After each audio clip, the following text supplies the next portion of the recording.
We're back. I'm with Kemai. How you Recent. feeling, my bro? Not too bad, bro. Not too bad. It's on the ground, man. It's on the ground, bro. Yeah, man, with Mr. Boxing Knowledge himself. Who better to talk about what happened on the weekend? Well, we obviously had AJ and Daniel Dubois. Man, it was an interesting matchup. I didn't expect it at first, but Dubois pulled it off. What was your thoughts on the fight? Bro, do you know what, yeah? This is the reason why I need to stop talking. I was so confident that AJ was going to win that fight, yeah? The bar is like the perfect individual for AJ. He comes forward, AJ, on the back foot is throwing the backhand. He Mm, likes to come out, throw the uppercut. yeah. But for some reason in that fight, and me and you had this conversation already, it was a bit weird. AJ came into the fight, I thought, yeah, it's game time, it's game time. Round one's happened. I can see he was a bit apprehensive. He's on the back foot quite a lot, but I think that's just AJ's tactic. And then the bars obviously come forward and caught him with that shot.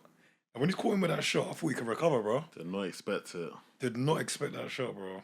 Yeah, like when it first happened, like even AJ's ring walk, like I look at all these things closely. So when I observed AJ's ring walk, it was quite similar to the Ruiz one. Mm. And then I just noticing a few odd similarities between that fight and the one against the bar. Even with the way he was in the ring, like he was not looking as confident. Yeah, The bar was yeah, looking amped and pumped up for the fight. yeah, yeah, So I was thinking, cool, like this, just pray how AJ wants to approach it, nice and cool. But as the first round went on, like he was a lot on the back foot, yeah. and I don't know what it was. Like I was just thinking, I hope AJ is not fearing the bar's power because at first, like when the bar hit him with the jab and the right hand, he kept taking that back foot. And I don't know, man. Like I feel like the bar just came in a bit more prepared, and it's like the occasion didn't get to him as much as I thought it would. Yeah, yeah, yeah. Like, But it's the fact that the ball was sharp. Like I've never seen him as sharp as that in my entire life. His yeah, power was scary. The time every time I don't know if you was watching it. Every time he hit him with a jab, AJ would fly back. It's like his head was pushing back, pushing back, pushing back, that jab was and sharp. that jab was sharp. And then when he's hitting with the right hand, you already know how it is, man. Being in the ring, when you got somebody that's got a lot of power, sometimes it can be demoralizing, isn't it? Like somebody's hitting you, and you're thinking to yourself, "Bro, if I keep taking any more of these shots," but AJ didn't even get that time to think. He's taken a shot. He's gone down. He didn't recover. His legs were obviously wobbling him from there. But I found it quite weird though because even though he was getting hit by the shots and stuff, like even at the end of the round when he stuck his tongue out, it's like I was thinking to myself, all right, cool. You know what? Yeah, that can either go two ways, bro. It's either you come out of that next round, yeah, and you fight back and Yeah. you win that round, yeah, or bro, you're gonna get battered the second round. And I'm gonna be honest with you, like AJ, big up AJ, and about that second round, all the way to the fifth round, bro, he got battered the whole fight. It's weird. I don't know. Would you say it was worse than the loss against Andrew Ruiz? I think it was much worse, man. It was much worse. Do you know the reason why I would say that? Andy Ruiz, AJ was still in the fight. With Dubois, it was a complete annihilation. And I don't even like to say that because I was with AJ the whole fight. Like even after Yeah, the fight, I was pissed off yeah. because it's like I thought AJ was gonna go in there. The next fight we was gonna see was the winner of Tyson Fury and Usyk. Like, bro, back up on the pedestal again, like The bar AJ, ruined the script. and he just completely ruined the script. Yeah, 'cause I had this talk as well. Like, if this loss was worse than the one against Andrew Ruiz, and at first I was thinking about, I was like, you know what? Like you said, like he was in the fight against Ruiz Yeah, up until he got dropped in, I think, the third round. yeah, You know, he dropped Ruiz as well. yeah. But in this fight, I think from round one up until round five when he got knocked out, and I've never seen AJ get knocked out as clean as that. No. Like it was a comprehensive win for Daniel Dubois, and you know, even like talking about a rematch, like I don't know how it goes. Like, how would you see a rematch playing out? Because it's in the talks right now for probably next year. Do you know what? Yeah, heavyweight boxing, the way it goes is you're one punch away from being knocked out. Yeah, Heavyweight boxing is probably one of the most volatile, weight classes I've ever seen. Usually, when you tend to look at middleweights or anything lower, you got individuals that have power. Don't get me wrong, but it's like skill. You're looking more for the technical ability and stuff. When it comes to the heavyweights, somebody just needs to catch you on the button and it completely turns. yeah, So with that fight, it depends on what AJ comes forward and the type of adjustments that he does within that fight, and it depends on what type of Dubois comes forward. Because with Dubois, he might get complacent now. Remember, Dubois is in the position that AJ was once in. yeah, AJ, when he was fighting the likes of Klitschko and he was coming up and he was winning those big fights, AJ was at the top of his game. Dubois is only now coming to the top of his game now. So that complacency kicks in where you remember they had 96,000 fans watching that fight. A lot. And Yeah. it's not just 96,000 fans that were watching that fight in Wembley Stadium, but you had all the other individuals that were watching it on pay-per-view. So now Dubois feels on top of the world. He feels like he could probably beat everybody. He probably feels like he's one of the best heavyweights. He feels like he's in that talk. AJ's now got something to fight for. Is if AJ loses this second fight, he knows that his career is done. So when you have something to fight for, sometimes the fight can completely turn on his head. Yeah, I agree because looking at that fight, yeah, like is a like you saw Dan Ruiz fight, what he could have done to win that fight. With this fight where it was so like convincing that Daniel Bar took all the rounds, he knocked him clean out where he couldn't get up in the fifth round. Like someone might say, how what adjustments would AJ need to make? You know, because Daniel Bar might in the rematch be a big favourite going into the fight. Yeah, like what kind of adjustments would AJ need to make, especially after that performance where it was lackluster and didn't do much. Well, he needs to number one work on his inside game. Daniel Dubois on the inside was taking him every single round.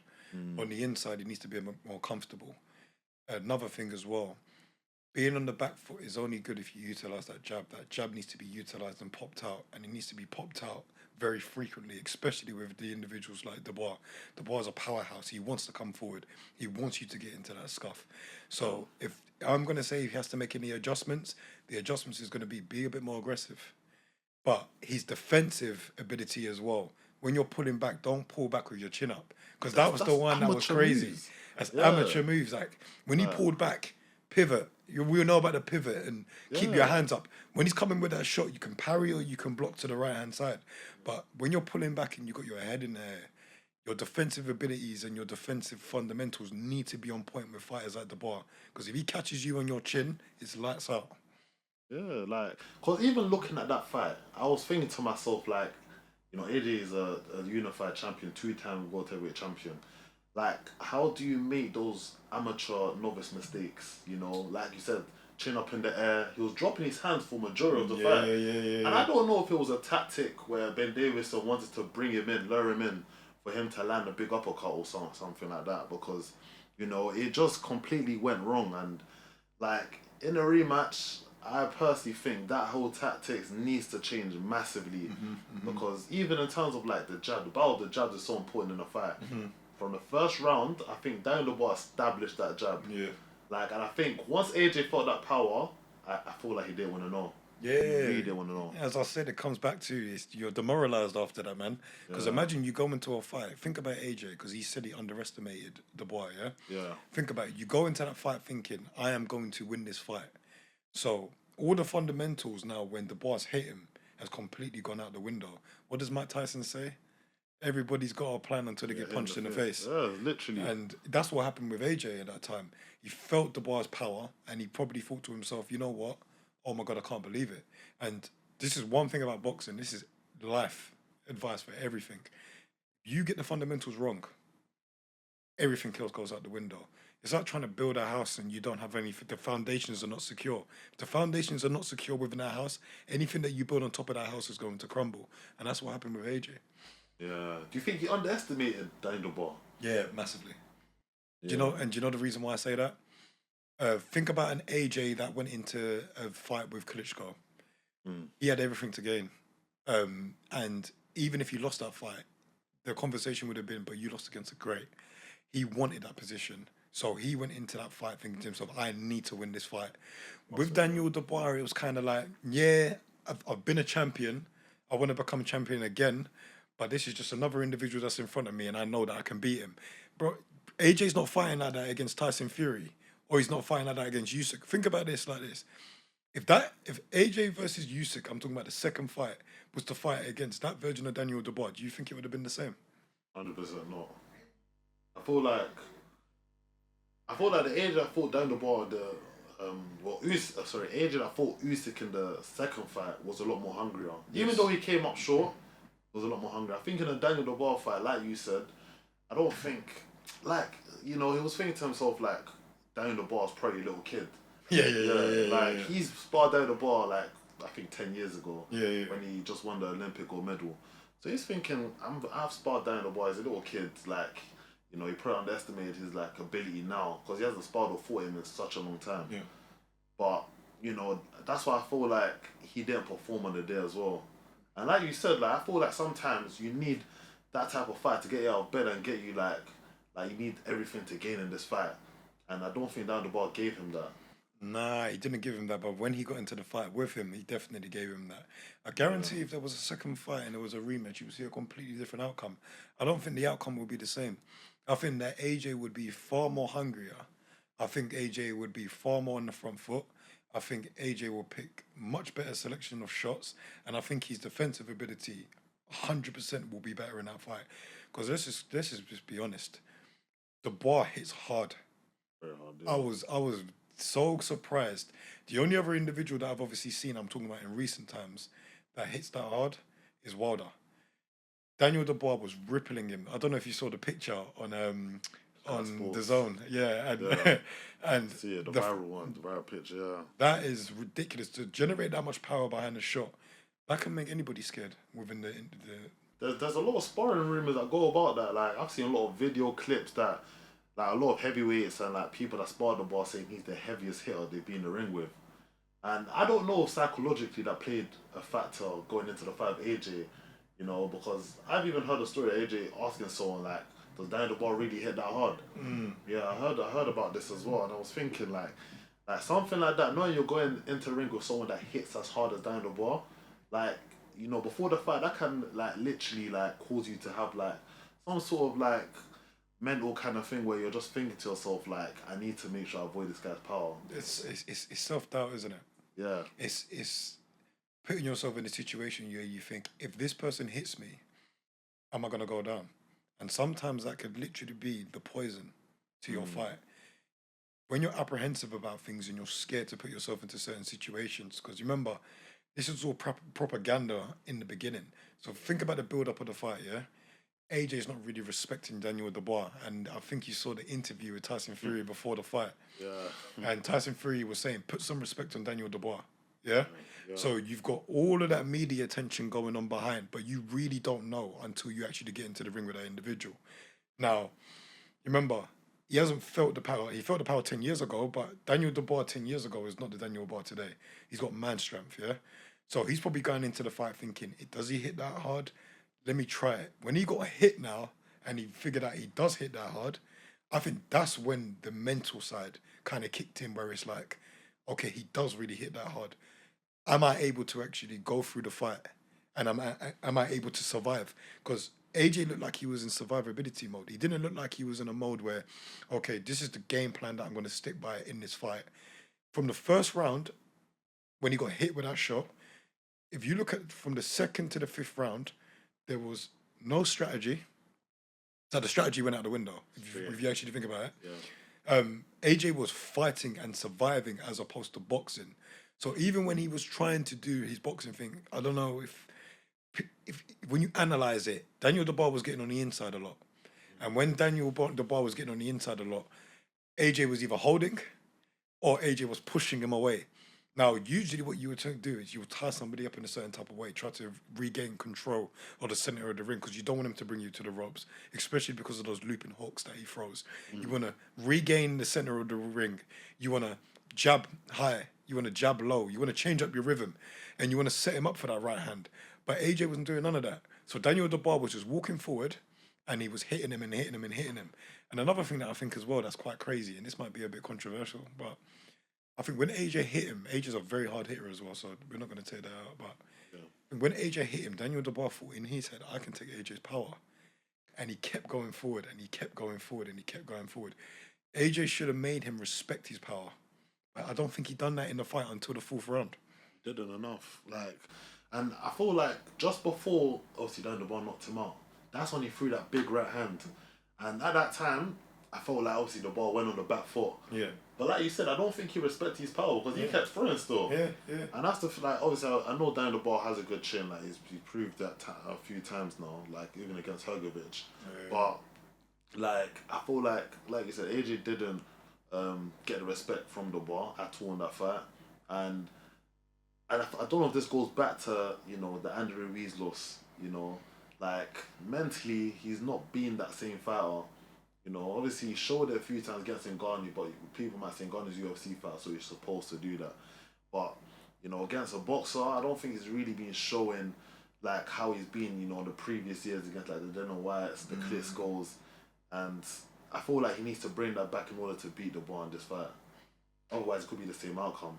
Yeah, I think, you know what? It's so difficult, man, because you can't make the excuse of Ben Davison is a terrible trainer, because he's really really improved Anthony Joshua's ability in the ring. As The team that he's got around him now is not just a bunch of individuals that tell him you're great, you're great. They actually want to work on Anthony Joshua in becoming the greatest version. I think right now AJ's a battle within himself, and that battle within himself is he wants to get here, but how do I get here? And the in between is he needs to be more confident in his abilities.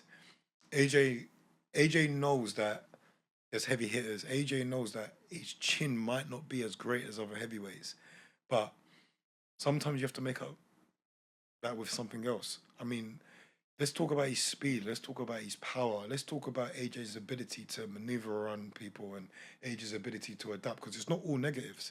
We've seen AJ at his best, and when he's at his best, even against Usyk, AJ performs brilliantly. Like, his performances are up there. Usyk, he just fell short. Daniel Dubois, his performance just wasn't good enough. I just don't think it was good enough. And it comes back to that Andy Ruiz fight. When he went into that fight, he just didn't look like he wanted it. didn't like, and obviously, like, going into that loss, and he's come back, he's revived himself in like recent performances, and obviously he's got the new trainer Ben Davison they just touched on, but there's been a viral clip going around of what Ben Davison said before he got knocked out, and obviously Shane McGuigan saying it was bad advice, just before he went out. Like, what was your thoughts on that? Do you know what? I'm going to be so honest with you, yeah? I was thinking about the advice. I think Shane McGuigan's right. The advice that I would have given AJ, yeah, at that moment in time is, remember, it's a long game. It's a marathon, yeah? He had at least 6 rounds to get back into the fight. Because sometimes you already know how fights go. Your first couple of rounds, you're really just figuring out your opponent, yeah? Now, he didn't have the ability to do that because Dubois caught him on the chin, yeah? But Dubois is known for gassing out. This is what we know about him. His conditioning is not as good as other heavyweights. True. So I would have personally told AJ, stretch him out to the 6th.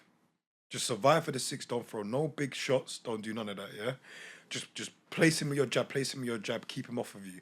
In the 6th round now, that's when you can start turning up. Because I don't know if you actually realised it, but when AJ caught him with that shot in the 4th round, the boy didn't look as sharp as he did.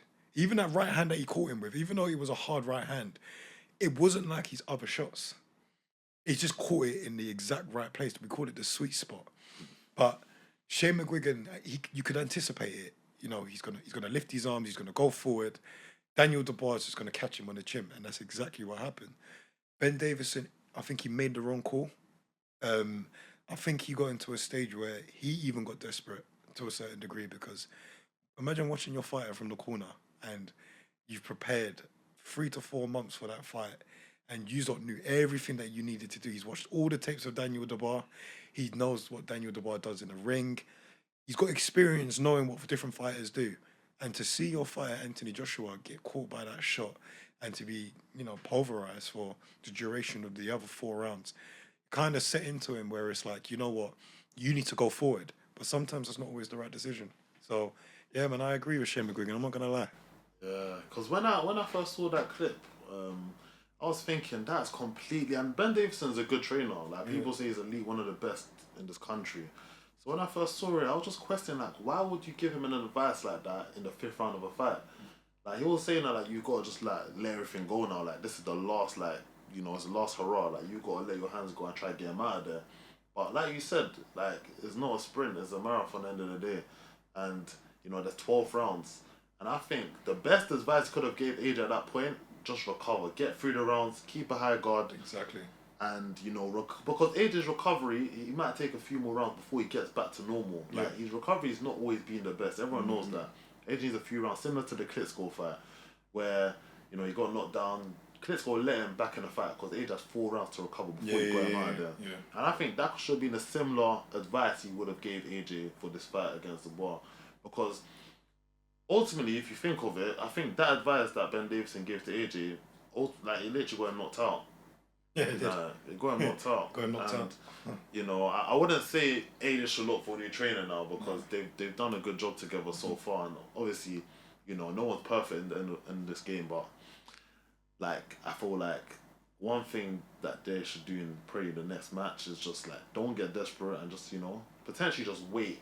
Like, even if AJ is troubled early on, like, you know, is a 12th round fight. And I feel like that's one thing that probably both of them will learn going into this next match. Yeah, definitely. Dubois is a fast starter. That's one thing I've realised. He's a fast starter. Yeah. Sometimes with individuals that are fast starters, you know what? Let them just seep the moment. It's like Gervonta Davis, yeah, he's the complete opposite, yeah? And I'm just not even going off topic, but I'm going to bring it back in. He gives away a lot of rounds, Gervonta Davis, in the beginning, in the opening 3 to 4 rounds, yeah? But then what he does is from the 5th round onwards, that's when you start seeing is slow pressure. Then he builds it. But same with Ryan Garcia. Remember, Ryan Garcia started off very quick with Gervonta Davis. Gervonta Davis played the game of, okay, you know what, yeah? This guy's going to come out, left hook, he's going to be throwing, he's going to be coming strong at me. So let me just make sure that I figure him out. He caught him with that shot. The same tactic that Anthony Joshua should have sort of grasped upon when he realised that Daniel Dubois is a fast starter.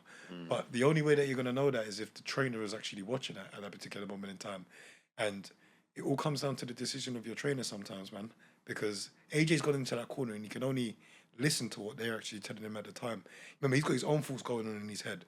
But he's in the fight and his trainers are meant to give him that guidance. When he's told him in the 5th round, just go for it, what is he going to done? He's going to done exactly what his trainer told him to do. And as you said, bro, it got knocked out. Yeah, even like when the trainer was giving him that advice, I don't know if you recall, but he was saying like Daniel was shit. Like, what is that? Like, why does AJ do that? And like, obviously sticking his tongue out and all these things that are not in the fight that he does. Do you know what? Yeah, it comes down to this. It's 2 things. It's embarrassment and it's arrogance. I think we all do it. We might be losing at something, yeah, and bro, clearly that person's better than us. But because we don't want to accept it within ourselves and take the accountability that we're losing in that moment, we tell them everything else other than what's actually happening in that situation. Clearly, bro, Daniel Dubois was not shit. Like, he was not shit. Just sticking out the tongue is a bravado. It's to show I'm still here. There's nothing you can do to me. But remember, it's to cover up that insecurity of, oh my God, I'm actually losing. Because Eddie Hearn was talking a big talk. He was actually talking a big talk. He was selling the fight great. He made everybody think that Anthony Joshua was going to go into that fight and completely deal with Daniel Dubois. So all of that is coming into your head. So you're thinking to yourself, and it comes back to what I said in the beginning. AJ generally believed, I am going to win this fight. He might be another individual that's in the way, but I am going to win this fight. And I'm going to get that gold, and I'm going to fight the winner of Tyson Fury and Usyk. He overlooked the opponent that was right in front of him at that time. Because of that, obviously you saw the outcome, innit? But it comes down to the arrogance, bro. Like, sometimes people cannot accept the fact that they're losing, or they cannot accept the fact that everything, all the preparation that they put into something and everything that they planned didn't go to plan when the actual fight happened in itself. So, bro, it's arrogance on his side, isn't it? Yeah. Yep. What do you think it is? I agree with you. I think it's arrogance, and like, they can't obviously, like you said, accept the fact that they're getting beaten. And obviously, like, there's a lot of pressure for Anthony Joshua. Like, you're fighting in front of like 100,000 people at Wembley. Like, for someone to be beat, AJ never lost like that. Like, he's never been beat like that ever. You know, even the Ruiz fight, I wouldn't say it was as bad, but this one, like, because it was from the opening bell, and is where he was expected to be like a heavy favourite, and then you got the fight with Fury lined up if he won, and you know, everything just crumbling at your feet. So, but AJ, I feel like he was finding it hard to accept it, and he wanted to act as if it was not affecting him. Yeah, you know, the punches weren't really hurting him as much, but deep down, it was. And you know, it's difficult sometimes when you get into that kind of dark place, and you know, like, you've been put down a few times against someone that you sparred, and you know, you little boy, like you little kid, then Yeah, you're raw. Like you're thinking, how is someone like at this level doing this to me? yeah. Like within yourself, it's like it's a pride as a guy. AJ, I know AJ has a lot of pride. Like he can't accept that kind of defeat, and this is what goes on to my next question in terms of like people saying AJ should retire or should he take the rematch or should he go and fight Fury? What's your thoughts on the three? Like what advice would you say? I think that he should. I think he needs to create a plan of how he's going to exit the game. Um, I think Daniel Dubois rematch. This is where it's difficult, yeah, because I was in two minds with this about the other day. I said Anthony Joshua could take the fight, and he can completely flip it on his head and prove everybody wrong, yeah. Or he can take the fight, and Dubois is the reason why he retires. If he fights Fury, he might not get as much attraction as he once would if he beat Dubois. Because if he beats Dubois now in his second fight, then the Fury fight then becomes, this massive thing again that everybody starts talking about. There's no point in him fighting Usyk, because obviously Usyk has beat him twice. But then if Usyk beats Tyson Fury, that kind of opens up the gates for Anthony Joshua to fight Fury. And then you've got another fight that they're potentially talking about. I don't know if you've seen it. Anthony Joshua versus Wilder. Yeah, I've seen Now, I think once upon a time that would have had, the spark and everybody would have wanted to watch that fight. Now, I think there's still individuals that would want to watch that because you want to see the bronze bomber. Has he got the ability to conquer Anthony Joshua, or does Anthony Joshua have the ability to conquer the bronze bomber? But I think at the stages they are at in their career and with the losses that have happened, it's quite difficult to make that fight. So I think Anthony Joshua's in a, I think he needs to take a risk. He's either fight and Daniel Dubois again, and I go into that fight trying to win it, and I build up that attraction to go and fight Fury again, and then retire.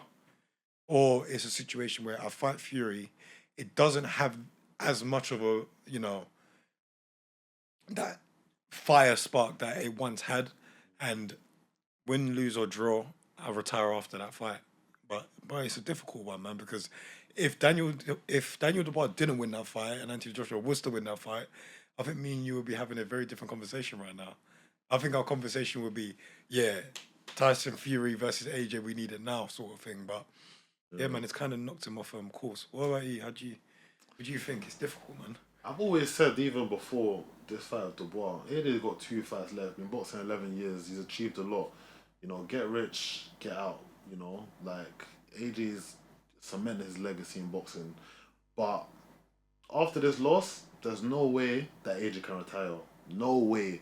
Like you're only gonna be remembered for your last performance, and that's how people in this world just see things and will view you. You know, because like AJ before this fight was everyone's golden, but everyone's like AJ's back. He's revived himself, he's rejuvenated. Now I'll be honest, like AJ is quite like a laughing stock right now. Yeah. Like and I hate to say that because I'm a big AJ fan. Like, and you think AJ can go out on the back of just losing like that in front of millions around the world. So I personally think AJ's best take right now, like he has to take that risk and get that revenge. If and that's a big if, he knows where he went wrong, and if he feels in his heart that he can beat the bar, then I think that's the fight he should take. If he knows that the bar's got his number, personally, I wouldn't take that fight. And it's about smart management. And I know Eddie Hearn and his management team will be thinking about this because he just come to the end of his career. So any fight he takes now could be his last. So Yeah, exactly. he shouldn't jump into a fight just off ego and to prove like I'm not accepting that defeat. If he actually feel like he can beat the bar, then 100% take it. Me personally, I think AJ should go and get that rematch with Dubois because I do think he can correct his wrong and actually beat him if he gets his game plan right. But you know what's so crazy though? Sometimes pride and ego could be the devil, yeah? And you can tell everybody else a lie but yourself. You know the truth of a situation within yourself, yeah? If AJ doesn't believe that he can beat the bar, there's no point in fighting the bar. Exactly. And, I do not want to see AJ retire. I think we're going into a new era where, once upon a time when it was AJ and the likes of Wilder and that coming up, and We saw the likes of Klitschko and that leaving the game at Vitali. Um, I think right now it's kind of in a stage where, you know, end of an era. We're seeing the people that made the sport great again from a heavyweight perspective, sort of leaving the sport or, losing the fights within the sport. It comes to a certain point where you need to know when to pack up and leave. AJ, as you said, and I agree. I think he's got two more fights. It comes down to smart management, but he truly needs to believe in his heart. Forget about what everybody else is saying on the outside, because what everybody else is saying on the outside has got nothing to do with AJ, innit? Relevant, yeah. Yeah, completely irrelevant. Like, remember, everybody wants to be around you when you're a winner, but when you lose, that's when people want to start, laughing at you, and you're the laughing stock, and everybody wants to turn their back against you. But AJ's got to say within himself, you know what? If I go into this fight again with Dubois, I am going to make sure that I avenge that. And you know what? An element of pride is obviously going to have to be incorporated into it, an element of ego. But he truly has to believe in his heart that he knows the truth within himself. I can beat Dubois, correct my wrongs, and do my rights. Get into a fight with Tyson Fury. If I fight Tyson Fury, I need to make sure that I win that fight and cement my legacy, because that's going to cement his legacy in the heavyweight division. This leads on to my last question. What is AJ's legacy today? If AJ was to stop boxing, what do you say his legacy is? Do you think he cemented it in British history? He changed the sport. Um, AJ made heavyweight boxing fun again. Obviously, Tyson Fury is incorporated. He can definitely be put into that conversation as well. Wilder can be put in that conversation. Usyk, but with AJ, he made kids want to become boxers again. He made individuals look at, a fighter and say, I want to be like this individual. I'm rooting for this individual. AJ was boxing. He was the face of boxing. Obviously, you have your likes of Canelo and that, but you ask anybody around who's Anthony Joshua, everybody can tell you who Anthony Joshua is. You ask the average person, the average Joe, you can ask older women, you can ask younger people, who's Anthony Joshua? You know who Anthony Joshua is. He's a star. He's a superstar. He's not just a cash cow, but he's a role model for the sport. And I'll be honest with you, I think he cements himself, his legacy into, you know, the British heavyweight scene, definitely. But I think he still has a lot more to give, man. And, you know, I think him coming back and winning a fight and sort of going out on a win will really, really put him up there in the top 10 conversation with the likes of your Muhammad Ali's, with the likes of your Mike Tyson's and stuff like that. But if he doesn't do that, I think Anthony Joshua will be known as somebody that he was disruptive. He came into the game and he made it fun again, but I don't think he will be in the conversation of the top 10 greatest heavyweights. Yeah, I would agree. I would agree on that. And I think is that it all depends and all rides on what he does in these next few fights before he retires, on how people see him against the likes of the Ali's, the Tysons, and where they rank him. Because if AJ can't go and win his next two fights, which likely could be Dubois and the winner of Usyk Fury. Let's say it is Fury, then I think that would definitely cement him as one of the best British heavyweight boxers that we've seen, 100%. Even though he probably is right now, I feel like those two wins are just so needed to, to have that talk and conversation with a lot of like pundits and analysts about where AJ is in the scene. But if he was to retire today, I would agree with you. Like AJ has changed the game, changed the whole dynamic. He's brought a lot of money to the game. That's why the Saudis are invested into boxing right now, because AJ is the cash cow, and hate him or love him, like there will not be as much eyeballs into boxing if it wasn't for Anthony Joshua. So 100%. look how he's packed out Wembley Stadium, 100,000 people, 96,000, whatever the number was. It's crazy. Like it's something you might not see for a long time. So. No. Although he's not impressed in his last performance, you go enjoy it whilst here, because we might not see another Anthony Joshua again. So Yeah, definitely, bro. yeah, it'll be interesting, man. And obviously, going on to the next point we have is the big fight, Beterbiev and Bivol. That's the fight everyone's been waiting for a while. Undefeated fighters. You got a knockout ice against a boxing purist in Bivol. How do you see that fight going? It's in 2 weeks now. It's going to be interesting. Do you know what? I'm a bit controversial about this, yeah? I think Bivol's going to win. And you know what? It's crazy, yeah? But I think we have to go back to, and obviously, you're only as good as your last fight, and stars make fights. Anthony Yard, The problems. serious problems. Now, Bivol's fought the like against of Canelo, yeah, and if we're gonna look at it from a grand scheme of things, the caliber of Canelo to Anthony Yard, and I'm not saying that Anthony Yard is a bad fighter. No, Anthony Yard is a proper fighter. Like he gets into the ring, you're gonna have a sick fight with him. But Bivol just knows the game. He's a boxing purist. He is boxing at his finest.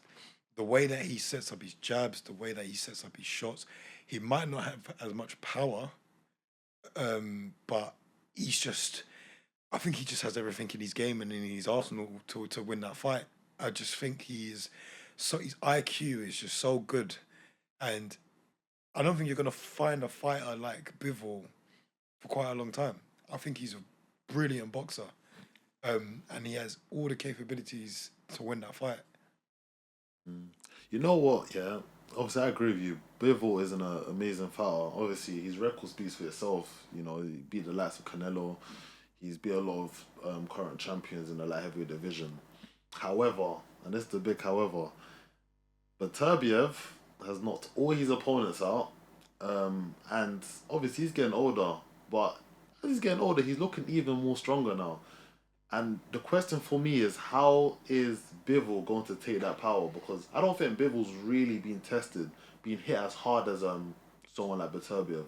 So, I do personally think that although Bivol has the boxing skills and IQ to, boxing for the first few rounds, I do see later on, as he starts to gas out, I see Beterbiev taking over the fight. And this is where I think the grit and just that determination is gonna get Beterbiev through the fight. As you saw, you touched on the Yard fight. He was getting hurt earlier on, but what going through that grit, determination, bang on your gum shield, and that was the difference in that fight when he knocked him down later on in the fight. And I personally think I don't think Bivol is going to take that for the whole 12 rounds. Beterbiev, do you know what? Yeah, it's difficult because you know the saying, the cliche saying, isn't it? You can't hit what you can't see. Yeah. Boxing is a game of fundamentals, and this is the problem with a lot of individuals. They try to overcomplicate the sport. Now, Beterbiev is an amazing fighter. His power is absolutely ridiculous. Yeah, but fundamentally, if we're looking at the fundamentals of fighters, Bivol fundamentally is more sound than Beterbiev. Now, take away the power. Yeah, let's say Bivol can withstand his power. And let's say he does withstand his power within a fight. What does Beterbiev have over Bivol? To be fair, not much. Apart from power, I agree, not much. Um, the one thing I would give Beterbiev over Bivol is maybe just mindset and just that grit that he might dig through in the later rounds. He's shown me that anyway. I don't think Bivol's really shown me. I don't think Bivol's been tested as much as I've seen Beterbiev being tested. But you're right, in terms of boxing ability, if you're looking just from a boxing aspect, not much. I think Bivol beats him in a lot of different ways in terms of like the skills he has and the ability he possesses. But yeah, that's I agree with you on that point, 100%. It's difficult, isn't it? Because it's one of those ones where it's like, okay, Beterbiev, if he catches Bivol, Yeah, how is he going to react to the situation? Because he hits very, very, very, very hard. And not only that, but he knows how to set up a shot. And yeah. he's the best finisher in the game at the moment. So it's kind of like, can Bivol withstand that? And if Bivol withstands that, what does Bivol do with it? Mm. And I think sometimes it's difficult because it was like the likes of a Mayweather when we was watching him. Um, he made fights look so easy that you never knew when he was tested or when he wasn't tested. But when he fought against Maidana and he got caught with those shots, or when he fought against Shane Mosley and he got caught with those shots, you knew that Mayweather could actually, bite down on his gum shield. You knew he had the grit to keep going. But it's the same question that you're going to ask yourself about Bivol. Does Bivol have that grit to keep going when he gets caught with that shot? Because he will get caught with that shot. He will get caught with that shot. It's just how is he actually going to take it? That'll be the difference maker in this fight. Yeah. And going back to what you said, if Bivol can, then I think personally he's in for a great shot of winning this fight because he has all the boxing abilities better than anyone Beterbiev has ever faced before. Yeah. So I think that's going to be the difference maker. But the record speaks for itself in terms of Beterbiev. Like, not many people, no one's taken his power up till today. So if Bivol can, then I feel like, yeah, he could definitely outbox him for the 12 rounds because he's not going to knock him out, let's be real. Yeah, let's be honest. Yeah, he's not going to knock him out. It has to be a points. It's either a points win or a knockout for Beterbiev. Yeah. A points win for Bivol or knockout. So yeah. That's literally the two-way the fight goes. Yeah. And it's whoever gets the game plan right on the day. But it's two of the best like heavyweights, so it would be interesting. And even the last topic we're gonna go for today is even going back to Devin Haney and Ryan Garcia, because I'm not sure if you've seen, brother, but Devin Haney's filed a lawsuit against Ryan Garcia. Bro, you know what? Yeah, Devin Haney needs to lie, bro. Like, you know what? Yeah, you know my problem with. Do you know what? This is my problem with Devin Haney. Yeah, he was on top of the world, innit? Like, he thought, I'm that guy. Yeah. Bro, and this is gonna sound so crazy what I'm gonna say. Regardless of whether Ryan Garcia did or didn't take those PEDs, Ryan Garcia was whooping his ass, bro. Like, just fundamentally was whooping his ass. It was not good, Now, if Ryan Garcia didn't take those drugs, I think the fight would have went the same way. He would have been whooping his ass. Devin Haney has always been sugar-coated and has hidden behind his father. His father has been his marketing tool for many years. And although he's a great boxer, because you remember, I'm a massive Devin Haney fan, Me and you always used to have conversations about Devin Haney. I used to tell you, you know what, I think he can emulate something that Mayweather did. But his reaction after that fight and the way that he's going on about it, even with the lawsuits and everything else that he's doing, it just shows me qualities and traits of somebody that's a sore loser. That's how I think of it. And, like, you can put as many lawsuits as you want into the game. We as the fans are never going to forget how he got his ass whooped. Because if we're going to use that as an example, Ryan Garcia could have probably been on those PEDs when he was fighting against Gervonta Davis. But Gervonta Davis still did what? He got the job done. And that's all we care about at the end of the day, is getting a job done. If it was a fight where Devin Haney was taking it to Ryan Garcia and he was, hitting him with big bombs and Ryan Garcia looked like he kept coming back stronger, then I would be like, you know what, that's a bit unfair. Like, let's even out the playing field right here. But we're talking about from round one to the round of actually, the fight being stopped. Ryan Garcia was absolutely obliterating Devin Haney that whole fight.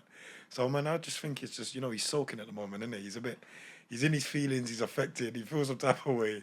His ego's got to him and, the pride is there and he wants to be like, I'm still undefeated. Nah, man, you know what? Take that win away from Ryan Garcia and take that loss away from Devin Haney. To me, you lost. Like, you just lost the fight, innit? It's your faults. It's true. It's actually true because end of the day, like, obviously they've made the fight no contest, so Haney still has his 0, but in the eye of the public and everyone else, he still lost that fight. And I think personally, like, cool, like, you want to put all these lawsuits against Ryan Garcia, but it doesn't change the fact that you still lost the fight and you've been embarrassed. So what I think personally he should do is, obviously Ryan Garcia's ban ends in a year, so he should go into that rematch and avenge that defeat. Because there's no simple way about it. Like going about all these lawsuits, like, I've seen a lot of, like, the public already dislikes Haney the way he's been acting. Even Devin Haney fans are disliking him as well. Like, they're turning into Ryan Garcia fans. People actually liking Ryan Garcia. And it's crazy because, he's the one that's being accused of taking drugs. But I think it just goes back to what you said about Devin Haney being a sore loser. I think, like, you should take the L, even if he's being accused of drugs. Like, there's a way to go about it. Like, even his posts on social media, he's been acting like quite unusual and strange. Like, it's not of Devin Haney kind of character. So I think personally, like, he should stop the social media stuff and get back into fighting. Yeah. Like, he's even said he's gonna take a whole break from fighting just cause of that loss. Yeah. Like, so you could already see the scarring that's had on him mentally. Like, he's not got over that Ryan Garcia loss, and he's got a bright future. Like you said, like he's one of the brightest young talents in the game right now. Like, if that one fight defines him, then I don't know what's next for Devin Haney because I've not heard nothing about a future fight.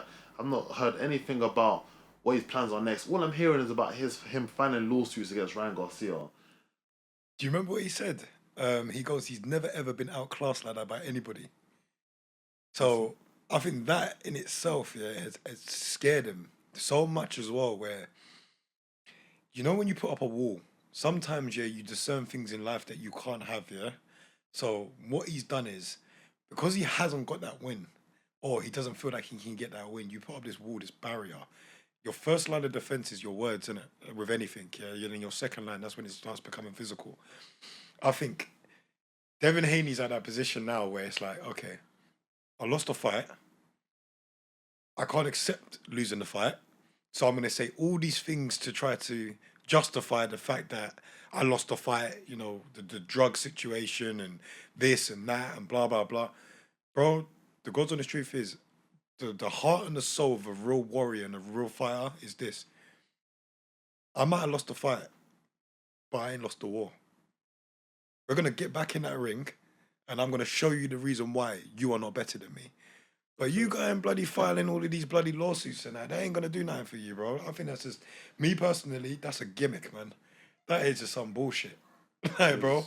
I think that is just some rubbish. So be a talent in that, but deal with it in a professionally, ethical way. Stop bloody running around and doing weird stuff on social media to try and get the attention from the fans, It bro. won't change nothing. It won't change.